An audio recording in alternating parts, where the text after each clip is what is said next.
Hello everyone, মহাম্যারাথনের বায়োলজির আরও একটি mock টেস্টে আপনাদেরকে ওয়েলকাম। চলুন আমরা আজকে দেখে নেব গুরুত্বপূর্ণ প্রশ্ন উত্তরগুলো, যেগুলো পরীক্ষার ক্ষেত্রে আপনাদের মোস্ট ইম্পর্টেন্ট। আচ্ছা, প্রথম প্রশ্ন দেখুন যে কোনটি উদ্ভিদের খাদ্য তৈরির প্রক্রিয়া? বলুন বলুন, প্রত্যেকে ট্রাই করবেন কিন্তু, ঠিক আছে? যারা ক্লাসে জুড়ে গেছেন সকলে কিন্তু ট্রাই করবেন। এর সঠিক উত্তর আপনাদের কি হবে বলুন? শ্বসন, সালোক সংশ্লেষ, পরিপাক, রেচন। সঠিক উত্তরটা বলবেন। দেখুন, তো এখানে বলছে কোনটি উদ্ভিদের খাদ্য তৈরির প্রক্রিয়া। আমরা সঠিক উত্তর করব অপশন বি, অর্থাৎ সালোক সংশ্লেষ আমাদের সঠিক উত্তর হবে।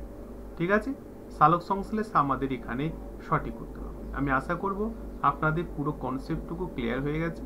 যারা অপশন বি চুজ করেছেন তারা কিন্তু অবশ্যই সঠিক অ্যান্সার করতে পেরেছেন। আমাদের পরবর্তী প্রশ্ন দেখুন, পরবর্তী প্রশ্ন কি বলছে যে কোন গ্যাস, ঠিক আছে, কোন গ্যাস উদ্ভিদ শ্বসনে অংশগ্রহণ করে? ভালো করে বুঝবেন প্রশ্নটাকে, আগে ভালো করে প্রশ্ন বুঝবেন। অনেকে অনেক রকম উত্তর দিতে পারেন, কিন্তু প্রশ্ন আগে ভালো করে বুঝতে হবে আপনাদেরকে, ঠিক আছে? বলছে কোন গ্যাস উদ্ভিদ শ্বসনে গ্রহণ করে? আমরা সঠিক উত্তর করব অপশন এ, অর্থাৎ অক্সিজেন।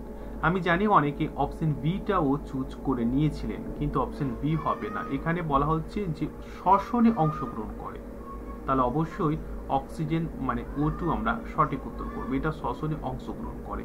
আরো কনসেপ্টটুকু তোমাদের ক্লিয়ার করে দেওয়ার জন্য আমি এখানে একটা তথ্য তোমাদের জন্য রেখেছি, যাতে আপনাদের সুবিধে হয়। দেখুন, উদ্ভিদ যখন শ্বসন করে তখন তারা অক্সিজেন গ্রহণ করে, ঠিক আছে? এই অক্সিজেন কোষে গ্লুকোজের সাথে বিক্রিয়া করে, কার সঙ্গে বিক্রিয়া করে? গ্লুকোজের সাথে বিক্রিয়া করে শক্তি মানে এটিপি উৎপন্ন করে।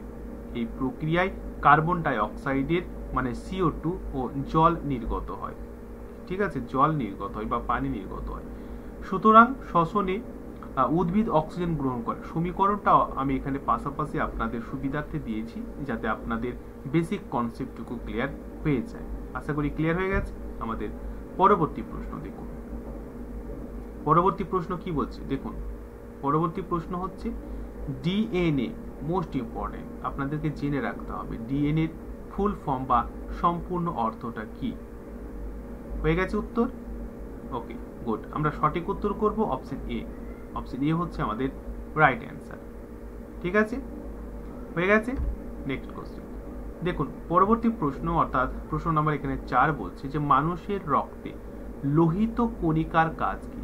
আমাদের রক্তে যে লোহিত কণিকা রয়েছে তার মেন বা প্রধান কাজ কি? আমরা সঠিক উত্তর করব অপশন এ, অর্থাৎ অক্সিজেন পরিবহন করা। পরবর্তী প্রশ্ন যে কোনটি একটি এককোষী জীব? Very very important, very very important. পরীক্ষায় এই টাইপের প্রশ্ন কিন্তু আপনাদের অবশ্যই আসবে, ভালো করে দেখে রাখুন। তো কোনটি একটি এককোষী জীব? আমরা সঠিক উত্তর করব অপশন এ, অর্থাৎ অ্যামিবা, ঠিক আছে? পরবর্তী প্রশ্ন আমাদের রয়েছে কি দেখুন, যে কোন অঙ্গ খাদ্য পরিপাক করে? 4টার মধ্যে সঠিক উত্তরটা আপনাদেরকে চুজ করতে হবে যে খাদ্য পরিপাক করে কোনটি বা কোনটির মাধ্যমে হয়। সঠিক উত্তর হচ্ছে পাকস্থলী, মানে অপশন এ আমাদের সঠিক উত্তর।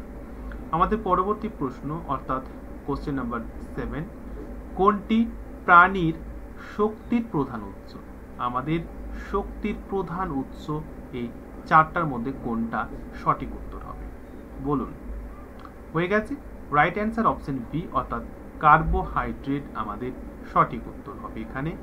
আমাদের পরবর্তী প্রশ্ন দেখুন যে কোন হরমোন, ঠিক আছে, রক্তে শর্করার মাত্রাকে সম্পূর্ণভাবে নিয়ন্ত্রণ করে? কোন হরমোন বলুন? হয়ে গেছে।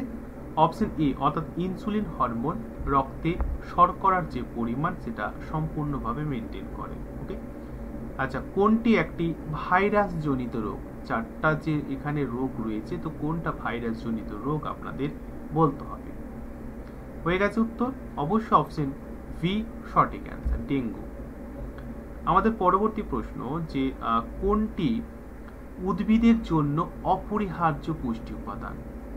কোনটি উদ্ভিদের জন্য অপরিহার্য পুষ্টি উপাদান?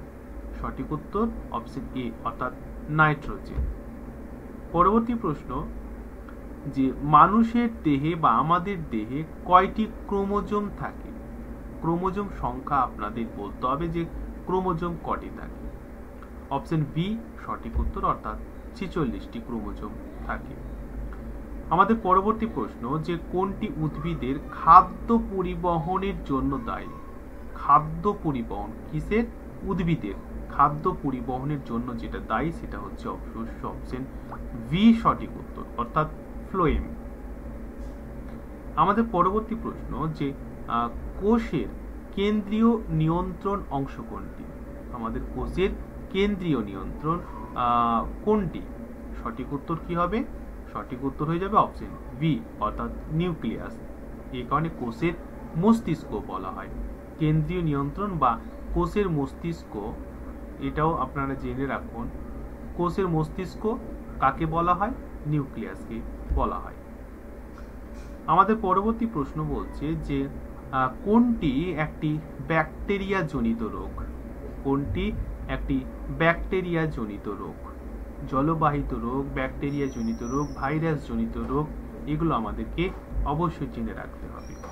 তো এখানে সঠিক উত্তর হবে অবশ্যই অপশন বি, অর্থাৎ টাইফয়েড আমাদের সঠিক উত্তর। আমাদের পরবর্তী প্রশ্ন যে মানুষের দেহে হরমোন উৎপাদন করে নিচের কোনটি। কোনটির দ্বারা হরমোন উৎপাদিত হয়? সঠিক উত্তর হবে অপশন এ, অর্থাৎ অন্তঃক্ষরা গ্রন্থি আমাদের সঠিক অ্যান্সার। আমাদের পরবর্তী প্রশ্ন, অর্থাৎ এখানে কোশ্চেন নাম্বার 16 বলছে যে প্রাণী কোষে কোনটি থাকে না। তো প্রাণী কোষে যেটি দেখতে পাওয়া যায় না সেটি হচ্ছে অপশন এ, অর্থাৎ কোষ প্রাচীর। পরবর্তী প্রশ্ন, আর এই প্রশ্নগুলো আমি 3টে প্রশ্ন আপনাদের জন্য রেখেছি রিভিশন কোশ্চেন। এই 3টে যে কোশ্চেন আমি করাবো এগুলো হচ্ছে রিভিশন কোশ্চেন, পরীক্ষায় কিন্তু মোস্ট ইম্পর্টেন্ট। ঠিক আছে, এটাও রিভিশন রয়েছে। রক্তে আরবিসির পরিমাণ যদি হঠাৎ বেড়ে যায় তাহলে সেটাকে কি বলা হয়? বলুন কি বলা হয়? হয়ে গেছে? আচ্ছা, পলিসাইথেমিয়া সেটাকে বলা হয়। আমাদের পরবর্তী প্রশ্ন, এটাও রিভিশন প্রশ্ন। এটাও রিভিশন প্রশ্ন রয়েছে, এর আগে আমি করিয়েছি, আপনারা সকলেই পারবেন। মানব পুষ্টির চতুর্থ পর্যায় কোনটি? আমরা সকলে জানি সেটা হচ্ছে আত্তীকরণ। ঠিক আছে, আমি আজকে যা করাবো তার 3-4টা কোশ্চেন আবার এই পরবর্তী পর্যায়ে অবশ্যই রিভিশন করাবো, যাতে আপনাদের সুবিধে হয় এবং আপনারা মনে রাখতে পারছেন কিনা সেটাও কিন্তু আমি দেখে নিচ্ছি। উদ্ভিদের খাদ্য কোথায় সঞ্চিত থাকে? সঠিক উত্তর হবে অপশন ডি, অর্থাৎ সবগুলোতে খাদ্য সঞ্চিত থাকে। আমাদের পরবর্তী প্রশ্ন যে মানুষের দেহে কোনটি রক্ত জমাট বাঁধতে সাহায্য করে?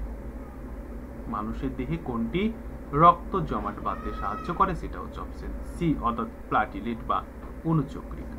আমি আশা করব আপনারা সকলেই বুঝতে পেরেছেন এবং এই মক টেস্টগুলো অবশ্যই দিচ্ছেন।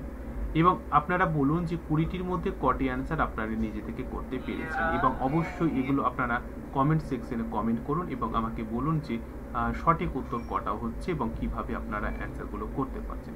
আমি আশা করব আপনাদের সকলের ক্ষেত্রে এটা ক্লিয়ার হয়ে গেছে।